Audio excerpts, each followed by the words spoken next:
네, 다음은 아라님께서 여쭈셨네요. 녹십자 MS 9,700원 20%입니다. 오늘 매도 참고 다음 주 기다려보려고 합니다. 올바른 판단일지 조금 불안하네요. 진단해 주시면 정말 감사하겠습니다. 말씀 주셨네요. 아무래도 오늘 박동기 전문가께서 오셔서 아마 바이오주들에 대한 질문 공세가 굉장히 많은 것 같습니다. 한번 전체적으로 한번 살펴볼까요? 먼저 차트 한번 살펴보시면서 이 얘기를 나눠보겠습니다. 실제로 9,700원에 매수를 하셨다고 했는데 오늘 마감가가 9,110원입니다. 이렇게 되면 뭐 수수료 빠지면 사실 손해죠. 그렇지만 일주일 동안 기다려보겠다라고 말씀 주신 부분에서 봤을 때는 분명히 현재 시점에서 또 한번 올라갈 것이다. 과감한 기대를 하시면서 슈팅을 하신 거라고 보실 수 있겠는데요. 마찬가지로 지금 녹십자 MS라는 거는 말 그대로 진단키트 관련된 주, 그리고 의료 장비, 의료기기 관련된 부분에서 조금 매출을 올리고 있는 부분들이 컸었습니다. 근데 현재 시점에서의 움직임들을 봤을 때 단기적으로 움직이는 폭들이 굉장히 컸었는데요. 조금만 차트를 한번 늘려서 볼게요. 자, 그러면 현재까지 지금 올라왔던 고점 구간이 한 10만 원 선, 1,900원 선까지 올라갔었는데요. 사실 이 부분은 지난 1년 전 가격과 비교를 했을 때는 훨씬 높은 가격에 매수를 하셨다.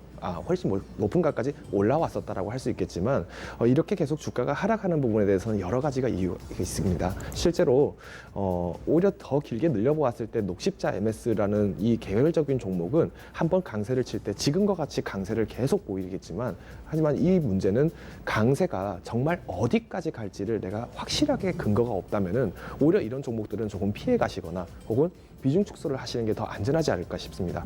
자, 그러면 나는 녹십자 그룹에 대해서 조금 투자를 하고 싶은데 그래도 이런 재미있는 혹은 좀 보다 탄력적인 종목을 찾기 위해서 내가 이 MS라는 걸 선택했다라고 하신다면 현재 지금 미중무역 분쟁에 대해서 우려를 하시는 부분들도 있기 때문에 오히려 이럴 때는 홀딩스라든가 아니면 대형 그룹주로 가시는 게 더 나을 수도 있습니다. 자, 그러면 우리가 실제로 녹십자와 관련된 종목들을 한번 간단하게 쳐보면 실제로 홀딩스도 있고요, 녹십자도 있고 셀도 있고 이렇게 여러 종목들이 있습니다. 근데 각각의 종목들을 조금 비교를 해보시면서 살펴보시면 조금 도움이 될 것 같은데요. 먼저 홀딩스 한번 볼게요. 홀딩스 같은 경우에도 마찬가지로 조금 하락폭들이 좀 컸습니다. 아무래도 이런 종목들은 조금 기존의 기기나 납품 관련된 부분이 있다 보니까 조금 매출이 줄 것이다 라는 부분들 때문에 하방 압력을 강하게 받은 부분이 있는 것 같은데요. 다른 종목들과 한번 전체적으로 비교를 해보겠습니다.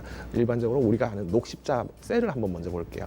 녹십자 셀도 마찬가지로 오히려 녹십자 셀은 지금 어느 정도 안정적인 어떤 바닥권을 만들어가고 있지 않느냐는 부분들이 또 살펴서 나옵니다. 자, 그러면 나는 이런 부분들이 미중무역 분쟁이 불안하다는 부분이 예를 들어서 49대 50이다. 즉 내가 1%라도 적다라고 하시면은 오히려 이런 종목들 가져가셨어도 나쁘지 않죠. 하지만 미중무역 분쟁에 대한 우려가 있지만 제가 들어봤습니다라고 하신다면 다소 이런 부분들은 비중에 대한 조절이 필요한 거지 기다림에 대한 성과는 또 언젠간 나올 수 있다. 이렇게 말씀을 드리고 싶습니다. 자, 결론적으로 지금 MS를 선택을 하셨다라고 하면 조금 이런 부분들은 비중 축소를 하시라. 오히려 녹십자 그룹을 사시는 것도 다소 나쁘지는 않을 것이다 말씀드리겠습니다.